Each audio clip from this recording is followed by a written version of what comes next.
વિદ્યાર્થી મિત્રો, આજે આપણે જોઈશું લેક્ચર નંબર 10 ની અંદર કાળા પદાર્થનું ને વિકિરણની જે વાત હતી તેના વિશેની વાત કરવાની છે।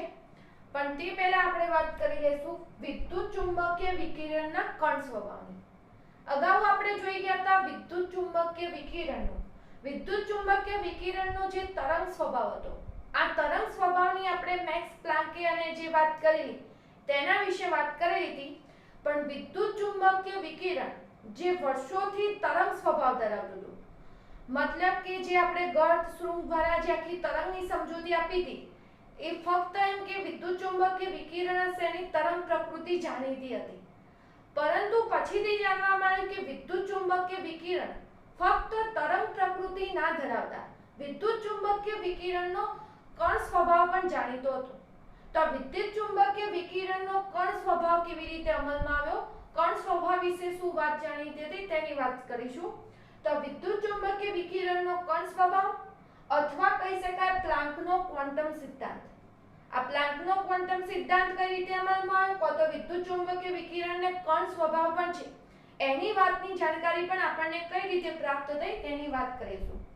બે પ્રકારની પ્રકાશીય ઘટનાઓ હતી, વિવર્તન અને વ્યતિકરણ। આ વિવર્તન અને વ્યતિકરણ જેવી ઘટનાઓ લઈએ તો વિવર્તન અને વ્યતિકરણની ઘટનાઓ હતી એ વિદ્યુત ચુંબકીય વિકિરણના તરંગ સ્વભાવને આધારે આપણે સરળતાથી સમજાવી શકતા હતા। વિવર્તન અને વ્યતિકરણ અર્થાત તમને પ્રશ્ન થશે કે વિવર્તન અને વ્યતિકરણ વસ્તુ શું હતી? તો વિવર્તન જે કહીએ વિદ્યુત ચુંબકીય વિકિરણ હશે, કોઈ નડતરરૂપ વસ્તુ હોય અને તેને અથડાઈ અને જેની વાંકા વળવાની જે ઘટના હતી, તો વિદ્યુત ચુંબકીય વિકિરણ માટે કહીએ કે પ્રકાશ માટે કહીએ એક ટાઈપનું, તો આ વિદ્યુત ચુંબકીય વિકિરણની કોઈ નડતરરૂપ અવરોધરૂપ વસ્તુને અથડાશે અને પછી આ વિદ્યુત ચુંબકીય વિકિરણ હશે એની જે વાંકા વળવાની જે ઘટના થતી હતી એ કહેવાતી હતી વિવર્તન। અને બીજો શબ્દ આવે છે વ્યતિકરણ। તો વ્યતિકરણ તો બે જુદી જુદી આવૃત્તિના પ્રકાશ વિદ્યુત ચુંબકીય વિકિરણ હોય, કોઈ બે સરખી આવૃત્તિના જે વિદ્યુત ચુંબકીય વિકિરણ હોય તેનું જે સંયોગીકરણ થશે અને સંયોગીકરણ થયા પછી દરેક બિંદુએ જેનું મૂલ્ય માપીશું તો એના બેઝિક મૂલ્ય જેટલું મળતું હતું। તો આ બે પ્રકાશીય જે ઘટનાઓ હતી, ખાસ તમે આ વિશે ફિઝિક્સમાં ડિટેલમાં ભણશો, વિવર્તન અને વ્યતિકરણ।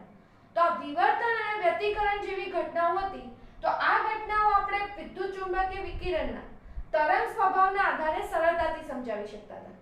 પરંતુ એવા કેટલાક અવલોકનો હતા, એવા કેટલાક પ્રયોગો હતા જે વિદ્યુત ચુંબકીય વિકિરણના તરંગ સ્વભાવના આધારે આપણે સમજાવવા જઈએ તો વિદ્યુત ચુંબકીય વિકિરણના તરંગ સ્વભાવના આધારે અમુક એવા પ્રયોગોના અવલોકનો હતા તે આપણે વસ્તુ સમજાવી શકતા નહોતા। તો એવા કેટલાક અવલોકનો કયા હતા કે જે વિદ્યુત ચુંબકીય સિદ્ધાંત દ્વારા સમજાવી શકતા નથી? તો એની વાત કરીએ તો એક આવશે વાત ગરમ પદાર્થોમાંથી ઉત્સર્જિત થતા વિકિરણનો સ્વભાવ। ગરમ પદાર્થમાંથી મતલબ કે જે કાળા પદાર્થમાંથી જે વિકિરણ ઉત્સર્જિત થતું હતું એના સ્વભાવ વિશેની સમજૂતી હતી તે આપણે વિદ્યુત ચુંબકીય વિકિરણના કણ સ્વભાવથી સમજાવી શકતા નથી। અહીંયા ગરમ પદાર્થ કહીએ તો કાળો પદાર્થ એવો પદાર્થ કલ્પેલો છે કે જેની અંદર દરેક તરંગલંબાઈના પ્રકાશનું અવશોષણ થતું હશે અને દરેક પ્રકાશ એમાંથી ઉત્સર્જિત થઈ જતો હોય એવા પદાર્થને આપણે ગરમ પદાર્થ તો કાળો પદાર્થ કીધેલો છે। અને આ ગરમ પદાર્થમાંથી ઉત્સર્જિત થતા જે વિકિરણનો સ્વભાવ હતો, આ વિકિરણનો સ્વભાવ વિશે આપણે વિદ્યુત ચુંબકીય વિકિરણના તરંગ સ્વભાવ દ્વારા સમજાવી શકતા નથી। એ સ્વભાવ સમજાવવો તો આપણે વિદ્યુત ચુંબકીય વિકિરણનો કણ સ્વભાવ જ લેવો પડે। બીજી વાત આવશે ફોટોઇલેક્ટ્રિક અસર। ફોટોઇલેક્ટ્રિક અસર એટલે એના વિશેની થિયરી પછી તમારે નેક્સ્ટ આવે છે કે જ્યારે ધાતુની સપાટી ઉપર સોડિયમ, પોટેશિયમ જેવી ધાતુ લેશું, આ ધાતુની સપાટી ઉપર પ્રકાશનું કિરણપુંજ અથડાશે, મતલબ કે પ્રકાશનું કિરણ અથડાશે ત્યારે તેમાંથી ઇલેક્ટ્રોન ઉત્સર્જિત થાય છે અને આ ઇલેક્ટ્રોન ઉત્સર્જિત થવાની જે ઘટના હતી, મતલબ કે ધાતુની સપાટી ઉપર પ્રકાશનું કિરણપુંજ અથડાવાથી એના એ જ સમયે તેમાંથી ઇલેક્ટ્રોન ઉત્સર્જિત થતા હતા અને આ જે ઇલેક્ટ્રોન ઉત્સર્જિત થવાની ઘટના હતી તે કહેવાતી હતી ફોટોઇલેક્ટ્રિક અસર।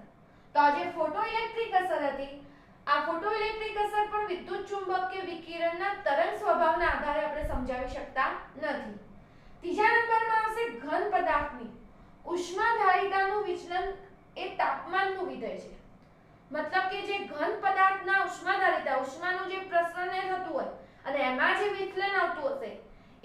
સમજાવવું તો એ તાપમાન આધારિત વિધેય હતું.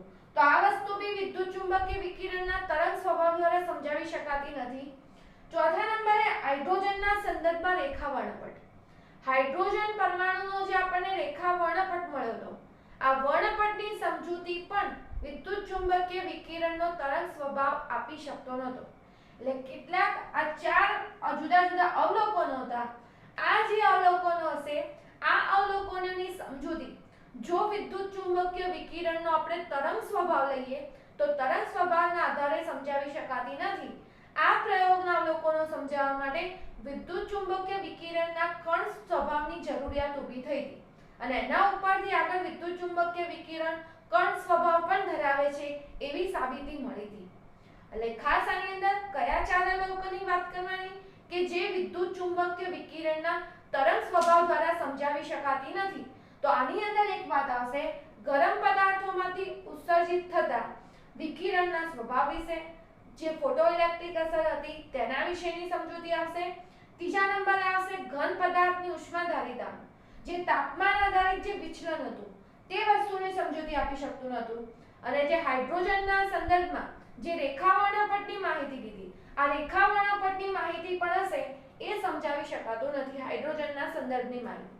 હવે વાત કરીએ પહેલું એની અંદર કે ગરમ પદાર્થોમાંથી ઉત્સર્જિત થતા વિકિરણનો સ્વભાવ.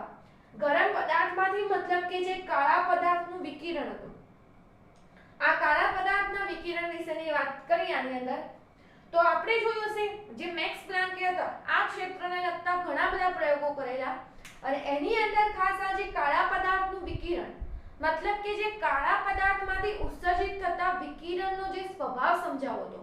આ કાળા પદાર્થમાંથી ઉત્સર્જિત થતા વિકિરણનો સ્વભાવ સમજાવવા માટે ખાસ જ્યારે ઘન પદાર્થને ગરમ કરવામાં આવતો તો ઘન પદાર્થને જ્યારે ગરમ કરવામાં આવે તો ઘન પદાર્થને ગરમ કરતા વિશાળ વિસ્તાર ધરાવતી તરંગ લંબાઈ વાળા વિકિરણ ઉત્સર્જિત કરે. એટલે કે કોઈ પણ તમે ઘન પદાર્થ લેતા હતા, આ ઘન પદાર્થને ગરમ કરવામાં આવે તો વિશાળ વિસ્તાર ધરાવતી મતલબ કે અલગ અલગ તરંગ લંબાઈઓ ધરાવતી અલગ અલગ વિકિરણો ઉત્સર્જિત કરશે ઘન પદાર્થને ગરમ કરતા. હવે એની અંદર ખાસ ઉદાહરણ લીધું ખાસ લોખંડનું કે લોખંડનો ટુકડો કાં તો લોખંડની ધાતુ લે, લોખંડના સળિયાને લઈ અને ભઠ્ઠીમાં ગરમ કરવામાં આવશે ત્યારે આમાં અમુક તો ઉદાહરણ આપણે પણ જોયેલું હશે કે જ્યારે આપણે લોખંડના સળિયાને ગરમ કરીએ છીએ ત્યારની વાત છે. લોખંડના સળિયાને જ્યારે ગરમ કરીએ છીએ તો ગરમ કરતા પહેલા લોખંડના સળિયાનો રંગ આખો પરિવર્તિત થશે. લોખંડનો સળિયો પહેલા ઝાંખો લાલ થશે. હજી જો એને વધુ ગરમ કરવામાં આવશે, હજી વધુ ગરમ કરતા હતા લોખંડના સળિયાને તો એ એમાંથી લાલ રંગ બનાવતો હતો. એટલે જ્યારે પણ લોખંડના સળિયાને ગરમ કરવામાં આવે તો લાલ રંગ સુધીનો રંગ પરિવર્તન થાય છે તેવું તો આપણે ઘણીવાર જોયેલું હશે જ્યારે આપણે ભઠ્ઠીમાં કે એમાં લોખંડ વધુ ગરમ થયું. પણ જો હજુ પણ લોખંડને વધુ ગરમ કરવામાં આવશે તો લોખંડના સળિયાને વધુ ગરમ કરતા તે સફેદ રંગમાં પરિવર્તિત થશે અને જો હજી પણ વધુ ગરમ કરવાનું ચાલુ રાખીએ તો એ વાદળી રંગમાં પરિવર્તિત થતું હતું. એટલે કે એમાંથી રંગ જોવા પાછળનું કારણ કે એમાંથી એક પ્રકારના જે વિકિરણ ઉત્સર્જિત થતા હશે એની તરંગ લંબાઈ અહીંયા લાગે વળગે હશે. અહીંયા લગભગ કોઈએ સફેદ અને વાદળી રંગ સુધીનું તો પરિવર્તન જોયેલું નહીં હોય, પણ આપણે ગરમ કરતા લાલ રંગમાં પરિવર્તન થાય છે એ તો દરેક વિદ્યાર્થી અમુક વાર આપણે જોયેલી ઘટના હશે. પણ આવું કેમ થયું? તો જેમ જેમ તાપમાન વધતું હતું, તમે ગરમ કરવાનું વધારો છો મતલબ કે એક ટાઈપનું તાપમાન વધાર્યું છે અને જેમ તાપમાન વધારવામાં આવશે તેમ આવૃત્તિ નીચા મૂલ્યથી ઊંચા મૂલ્ય તરફ જશે. મતલબ કે એમાંથી જે વિકિરણ ઉત્સર્જિત થવાના હતા આ વિકિરણને જેમ જેમ તમે ગરમી આપવામાં આવ્યું તો જેમ જેમ ગરમી વધારતા ગયા એમ આવૃત્તિ જે નીચા મૂલ્યથી હતી એ ઊંચા મૂલ્ય તરફ જાય. મતલબ કે લાલ રંગની આવૃત્તિ ઓછી હતી, લાલ રંગના આવૃત્તિથી વાદળી રંગની આવૃત્તિનું મૂલ્ય કહીએ તો વાદળી રંગની આવૃત્તિનું મૂલ્ય કેવું હતું? ઊંચું હતું. એટલે જેમ તાપમાન વધે તેમ આ ઘન પદાર્થમાંથી ઉત્સર્જિત થતા વિકિરણની આવૃત્તિ હતી, આ ઉત્સર્જિત થતા વિકિરણની આવૃત્તિ ઊંચા મૂલ્ય તરફ જતી હતી. એટલે પહેલા ઓછું તાપમાન હતું તો લાલ રંગના, આ લાલ રંગની આવૃત્તિનું મૂલ્ય કેવું હશે? ઓછું હશે. જેમ જેમ વધારે ગરમ કર્યું એમ તમારે છેલ્લે વાદળી રંગનું ઉત્સર્જન થશે અને આ વાદળી રંગની આવૃત્તિ કઈ હતી? ઊંચા મૂલ્ય તરફ જતી હતી. તો આ એક વસ્તુ આ લોખંડના સળિયાને ગરમ કરતા એમાંથી થતા જે વિકિરણ ઉત્સર્જિત હશે, કેમ કે અલગ અલગ તરંગ લંબાઈના આવૃત્તિના આપણે રંગ દ્વારા વસ્તુ સમજી શકતા હતા. બીજી વાત કે જે આદર્શ પદાર્થ કીધેલો, આદર્શ પદાર્થ એટલે એવો જ પદાર્થ કે જે બધી આવૃત્તિનું અવશોષણ કરે અને બધી આવૃત્તિનું ઉત્સર્જન કરે.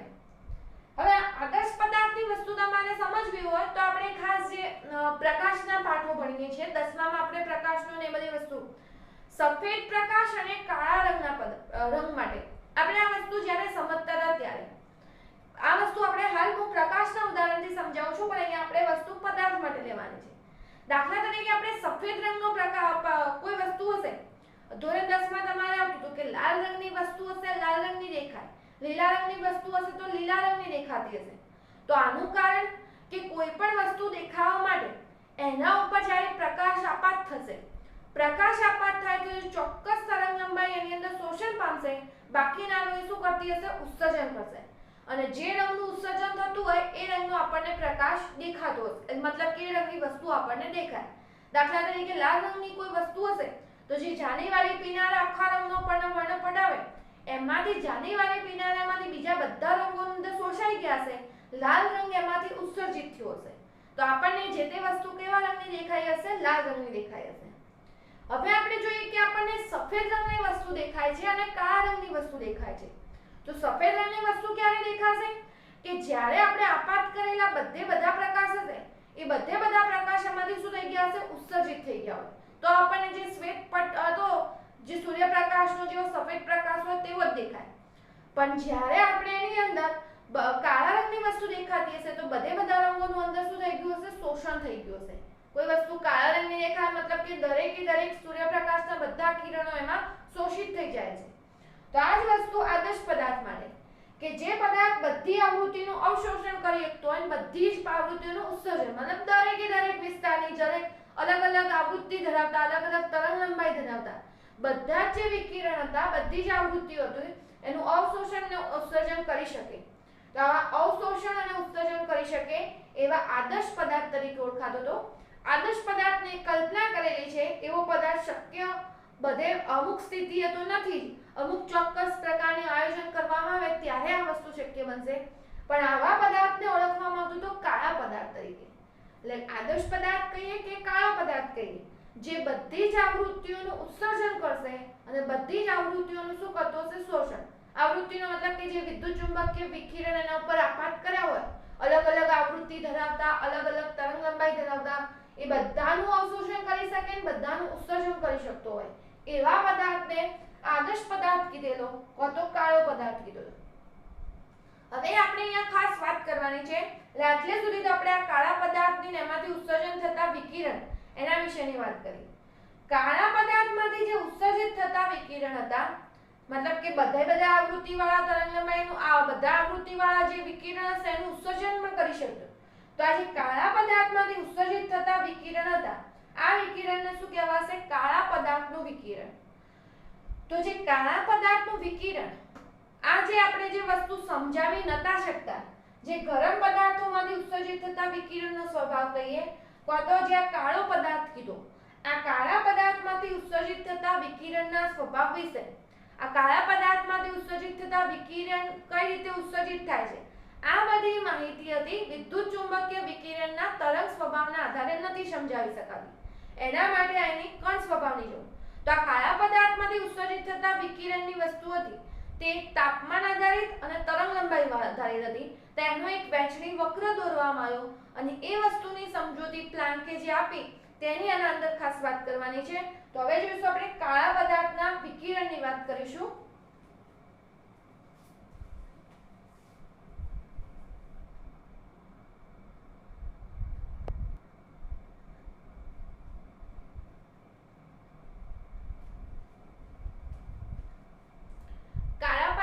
વિકિરણનું સમજાવતી માટે ખાસ એ વસ્તુ કરવામાં આવી, જે વિકિરણની તીવ્રતા વિરુદ્ધ તરંગ લંબાઈનો આલેખ દોરવામાં આવ્યો. મતલબ કે અલગ અલગ તરંગ લંબાઈ જે ઉત્સર્જિત થતા વિકિરણની તીવ્રતા હતી તેનો આલેખ દોર્યો અને અલગ અલગ તાપમાને ખાસ આ વસ્તુ નોંધી. એટલે કે કેવું હતું આપણે સિમ્પલ રીતે કે કાળા પદાર્થમાંથી ઉત્સર્જિત વિકિરણની આવૃત્તિની ચોક્કસ વહેંચણી, એટલે જે કાળા પદાર્થમાંથી વિકિરણ જે ઉત્સર્જિત થતો હતો, આ કાળા પદાર્થમાંથી ઉત્સર્જિત થતા વિકિરણની આવૃત્તિની ચોક્કસ વહેંચણીની તીવ્રતા કેવી હોય, તો વહેંચણી કેવી હોય તો એની તીવ્રતા વિરુદ્ધ વિકિરણની આવૃત્તિની તીવ્રતાનો આલેખ. એટલે અહીંયા વિકિરણની આવૃત્તિ લીધી છે, પણ આલેખ તરંગ લંબાઈનો વિરુદ્ધનો દોર્યો હોય કે આવૃત્તિ માટેનો દોર્યો, એટલે કે વિકિરણની તીવ્રતા વિરુદ્ધ તરંગ લંબાઈ કો તો વિકિરણની તીવ્રતા વિરુદ્ધ જે વિકિરણની આવૃત્તિ હશે એ આવૃત્તિની તીવ્રતાનો આલેખ કહી શકાય. એટલે પહેલું તો કાળા પદાર્થમાંથી ઉત્સર્જિત વિકિરણની આવૃત્તિની ચોક્કસ વહેંચણી એટલે ફરીથી સમજજો, કાળા પદાર્થમાંથી ઉત્સર્જિત થતા વિકિરણની આવૃત્તિની ચોક્કસ વહેંચણી એટલે કેવી હોય તો વિકિરણની જે તીવ્રતા હતી આ વિકિરણની તીવ્રતા વિરુદ્ધ વિકિરણની આવૃત્તિની તીવ્રતાનો આલેખ. આ જે આલેખ દોરેલો હતો એ તાપમાનના આધારિત હતો, એટલે કે તાપમાન સાથે આ મૂલ્ય સંકળાયેલા હતા. હવે એની અંદર જે પ્લાન્કે એની અંદર જે સૂચન કર્યા તેની વાત કરીએ તો આપેલ તાપમાને ઉત્સર્જિત વિકિરણની જે તીવ્રતા છે, મતલબ કે આ બાજુ આપણે વિકિરણની તીવ્રતા લઈએ છીએ, આપેલ તાપમાને ઉત્સર્જિત થતા વિકિરણની જે તીવ્રતા હતી, આપેલ તાપમાને શબ્દ એટલા માટે વાપરી જે તે તાપમાન બદલાશે તો એ આવૃત્તિની તીવ્રતા બદલાઈ જતી હતી, મતલબ કે વિકિરણની તીવ્રતા ઉપર અસર થતી હતી. તો આપેલ તાપમાને ઉત્સર્જિત વિકિરણની તીવ્રતા, હવે અહીંયા જોજો ખાસ, તરંગ લંબાઈના ઘટાડા સાથે ઉત્સર્જિત વિકિરણની તીવ્રતા પહેલા વધશે. તરંગ લંબાઈના ઘટાડા સાથે ખાસ શબ્દ વાપરીએ છીએ. તરંગ લંબાઈ જેમ ઘટશે એમ ઉત્સર્જિત વિકિરણની જે તીવ્રતા હતી વધશે, વધીને મહત્તમ થશે અને પછી ત્યારબાદ તરંગ લંબાઈના ઘટાડા સાથે શું કરશે, ઘટવાનું શરૂઆત કરશે. મતલબ કે તમે જુઓ આલેખ જે આપેલો છે એની અંદર અહીંયા તરંગ લંબાઈ લેમ્ડા નેનોમીટર એકમમાં દર્શાવેલી છે. તરંગ લંબાઈ લેમ્ડા નેનોમીટર એકમમાં દર્શાવેલી છે. આ બાજુ જેમ જેમ આવશે એમ તરંગ લંબાઈ ઘટે છે. તરંગ લંબાઈ જેમ જેમ ઘટતી જાય છે એમ એમ ધારો કે આ T1 તાપમાન, આપેલ તાપમાન એટલે આપણે કોઈ T1 તાપમાન 298 500 કેલ્વિન જેવું તાપમાન લઈ લીધું. તો આ T1 તાપમાન લીધું, જેમ જેમ તમારે તરંગ લંબાઈ આમ આવશું ઘટતી હશે એમ એમ તમારે તરંગ લંબાઈ ઘટે એમ એમ તીવ્રતા શું થઈ જાય, વધતી જાય છે. કેમ કે આપણે આ બાજુ આ એક્સ ઉપર તીવ્રતા લીધી, તીવ્રતા વધે છે, તીવ્રતા વધીને મહત્તમ થશે. પણ હજી તમે જો તરંગ લંબાઈ ઘટાડા કરતા રહેશો તો તરંગ લંબાઈના ઘટાડા સાથે પછી તીવ્રતા પાછી શું કરશે, ઘટવાનું શરૂઆત કરશે. એટલે વાક્ય અહીંયા ખાસ સમજજો, તરંગ લંબાઈના ઘટાડા એટલે આપેલ તાપમાને ઉત્સર્જિત વિકિરણની તીવ્રતા હશે, એટલે આ બાજુ આપણે ઉત્સર્જિત વિકિરણની તીવ્રતા લીધેલી હતી. તો આપેલ તાપમાને ઉત્સર્જિત વિકિરણની તીવ્રતા તરંગ લંબાઈના ઘટાડા સાથે વધશે, વધીને મહત્તમ એટલે પીક પ્રાપ્ત કરશે અને મહત્તમ બાદ પછી તરંગ લંબાઈ ઘટાડા તો પછી તીવ્રતા શું કરતી હતી, ઘટવાનું ચાલુ કરતી હતી. એટલે આપેલ તાપમાને ઉત્સર્જિત વિકિરણની તીવ્રતા તરંગ લંબાઈના ઘટાડા સાથે વધે, મહત્તમ થાય અને ત્યારબાદ તરંગ લંબાઈના ઘટાડા સાથે ઘટવાનું શરૂ. આ વસ્તુ તમે T1 ટેમ્પરેચર લીધી, T2 ટેમ્પરેચર લઈએ તો પણ એ વસ્તુ જળવાશે, પણ તમારું તાપમાન વધ્યું તો તીવ્રતા શું થઈ ગઈ, ઉત્સર્જિત વિકિરણની થોડી વધી ગઈ. એટલે કે ઉત્સર્જિત વિકિરણની તીવ્રતા હતી કોના ઉપર આધારિત પરિબળ હતું, તાપમાન ઉપર આધારિત પરિબળ હતું. પછીની વાત કરી કે પ્લાન્કે સૂચવ્યું કે હવે આ બધી જે વસ્તુ હતી એ વિદ્યુત ચુંબકીય વિકિરણના તરંગ સ્વભાવના આધારે સમજાવવા જતા હતા. તો તરંગ સ્વભાવના આધારે આ કાળા પદાર્થના ઉત્સર્જિત વિકિરણ તીવ્રતાની સમજૂતી આપી શકાતી નથી. તો આના માટે પછી આગળ પ્લાન્કે સૂચન કર્યું. પ્લાન્કે સૂચવ્યું કે પરમાણુ કે અણુ શક્તિનું જે ઉત્સર્જન હશે, મતલબ આ વિકિરણ જેમાંથી ઉત્સર્જિત થયા, તો પરમાણુ કે અણુ શક્તિનું જે ઉત્સર્જન હોય કે શોષણ હશે, કોઈ સતત પ્રક્રિયા નથી. એટલે આ શક્તિનું ઉત્સર્જન કે અવશોષણ અસતત રીતે જથ્થામાં થતું હશે અને આ અસતત રીતે જથ્થામાં થતું હશે તો આ ઊર્જાનું સૌથી ઓછું પ્રમાણ કે જે શોષાતું હોય કે તો ઉત્સર્જાતું હોય, તો આ ઊર્જાનું જે સૌથી ઓછું પ્રમાણ જે શોષાતું હશે કે ઉત્સર્જાતું હશે તેને પ્લાન્કે નામ આપી દીધું ક્વોન્ટમ. અને એક ક્વોન્ટમની ઊર્જાનું મૂલ્ય હશે, આ એક ક્વોન્ટમ ઊર્જાની મૂલ્ય હશે એની આવૃત્તિના સમપ્રમાણમાં છે. E ચલે છે ન્યુ અને E ચલે છે ન્યુ ઉપરથી સપ્રમાણતા અચળાંક મૂકીશું h, પ્લાન્કે આપેલો તો એટલે એના ઉપરથી પ્લાન્ક અચળાંક નામ આપ્યું E બરાબર h * ન્યુ.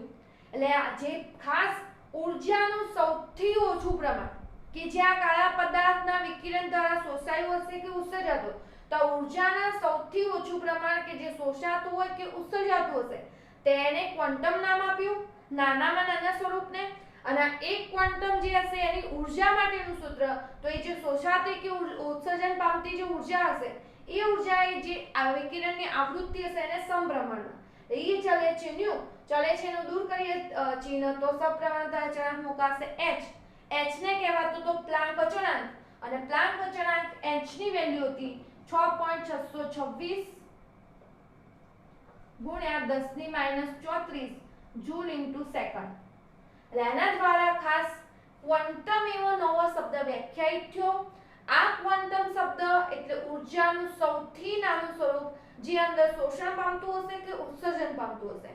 અને જે વિદ્યુત ચુંબકીય વિકિરણના તરંગ સ્વભાવ દ્વારા કાળા પદાર્થનું જે વહેંચણી વક્ર હતો વિકિરણ જે ઉત્સર્જિત થતું હતું, આ કાળા પદાર્થમાંથી ઉત્સર્જિત થતા વિકિરણની તીવ્રતાની જે વાત તરંગ સ્વભાવ દ્વારા નથી સમજાવી શકાતી એ વસ્તુ કણ સ્વભાવ દ્વારા મતલબ કે ઉર્જાનું સૌથી નાનું સ્વરૂપ ક્વોન્ટમ શબ્દ આપ્યું અને પ્લાન્કે એના વિશેની બધી વાત ડિટેલમાં સમજાવી. એટલે અહીંયા ખાસ આપણે કોન્સેપ્ટ શા માટે હતો કે આપણે વિદ્યુત ચુંબકીય વિકિરણનો ફક્ત તરંગ સ્વભાવ જાણતા હતા. વિદ્યુત ચુંબકીય વિકિરણ કણ સ્વભાવ કેમ ધરાવે છે એ વાતથી આપણે પરિચિત થવું હતું. અને આટલી વાત ઉપરથી એમ કે કણ સ્વભાવ ધરાવે છે ને નાનો શબ્દ ક્વોન્ટમ શબ્દ અમલમાં આવ્યો અને એ કણ સ્વભાવના આધારિત આ બધા પ્રયોગોની સમજૂતી આપી શકે એના માટે આપણે ખાસ આ વાત કરેલી છે. આપણને હવે એક્ઝામની અંદર વાત કરીએ તો કે કાળા પદાર્થના વિકિરણમાંથી ઉત્સર્જિત થતા વિકિરણની આવૃત્તિની તીવ્રતાનો આલેખને સમજાવો તો ખાસ અહીંયા આ વસ્તુ આવશે એ સમજાવી શકાય. અને આગળના જે ચાર મુદ્દા લીધા કે વિદ્યુત ચુંબકીય વિકિરણના કણ સ્વભાવની વાત આપો, કયા અવલોકનો હતા જે તરંગ સ્વભાવ દ્વારા નતા સમજાવી શક્યા, તો એના આધારે તમને આપણે આગળ પ્રશ્ન જોયો તે આવશે. એટલે આ બંને પ્રશ્નોને ધ્યાનમાં રાખીને ખાસ આ થિયરી બંને તૈયાર કરવાની છે, સમજવાની છે. હવે આમાં યાદ રાખવાની મેથડ તો પહેલું તો આપણે જો વિદ્યુત ચુંબકીય વિકિરણનો કણ સ્વભાવ કીધો હોય તો આપણે પ્રશ્ન લખવાની શરૂઆત ક્યાંથી કરીશું? તો વ્યતિકરણ અને વિવર્તન જેવી ઘટનાઓ એવી હતી કે આ વ્યતિકરણ અને વિવર્તન જેવી ઘટના હતી તે તરંગ સ્વભાવ દ્વારા સમજાવી શકાતી હતી. પણ એવા કેટલાક પ્રયોગો હતા કે જે આપણે તરંગ સ્વભાવ દ્વારા નતા સમજાવી શકતા. તો એવા ચાર પ્રયોગો કયા? તો પહેલા જે ચાર પોઈન્ટ આપણે ખાસ નોંધ્યા તે ક્રમશઃ આવવા જોઈએ. એક ગરમ પદાર્થમાંથી ઉત્સર્જિત થતા વિકિરણ વિશે, બીજું ફોટોઇલેક્ટ્રિક વિશે, ઘન પદાર્થની ઉષ્માધારિતા જે તાપમાનનું વિધેય હતું તે વસ્તુ નથી સમજાઈ શકતી, અને ચોથી વસ્તુ હતી તે હાઇડ્રોજનનો રેખા વર્ણપટ તેની સમજૂતી નથી. એટલે આ વસ્તુ કણ સ્વભાવ તરફ. પછી વાત આવશે એમાં કાળા પદાર્થના વિકિરણની. કાળા પદાર્થના વિકિરણનું તો એક પેલો લોખંડના ગરમ કરતા ઉદાહરણ આપતો તો એ પોઈન્ટ યાદ રાખવાનો. લોખંડના સળિયાને ગરમ કરતા જે અલગ અલગ આવૃત્તિ લાલ બ્લુ સુધી પહોંચે તે અંગેની વાત. પછી વાત આવશે જે કાળા પદાર્થ કે આદર્શ પદાર્થની જે વ્યાખ્યા કરી કે કાળો પદાર્થ એટલે કે આદર્શ પદાર્થ કોને કીધો? તો એવો પદાર્થ કે બધા જ આવૃત્તિનું શોષણ કરતો હોય કે ઉત્સર્જન કરતો હોય અને એમાંથી જે વિકિરણ ઉત્સર્જિત થતા હતા તેને કીધા કાળા પદાર્થનું વિકિરણ. અને એની તીવ્રતા માટેનો જે આલેખ દોર્યો તેની વાત તરંગ લંબાઈના ઘટાડા સાથે શું વાત થઈ, અને પછી એના માટે જે શબ્દ ક્વોન્ટમ આપ્યો અને ક્વોન્ટમની ઉર્જા સાથે સંકળાયેલી જે વાત હતી તેની અહીંયા વાત કરવાની રહેશે ખાસ. તો એટલા પોઈન્ટ પાડીને તમારે ક્વેશ્ચન ખાસ તૈયાર અહીંયા કરવાનો. વર્ડ ટુ વર્ડ તૈયાર કરવાની એટલી જરૂર નથી, પણ જે પોઈન્ટ આવતા હોય કે આમાં રહી જવા ના જોઈએ.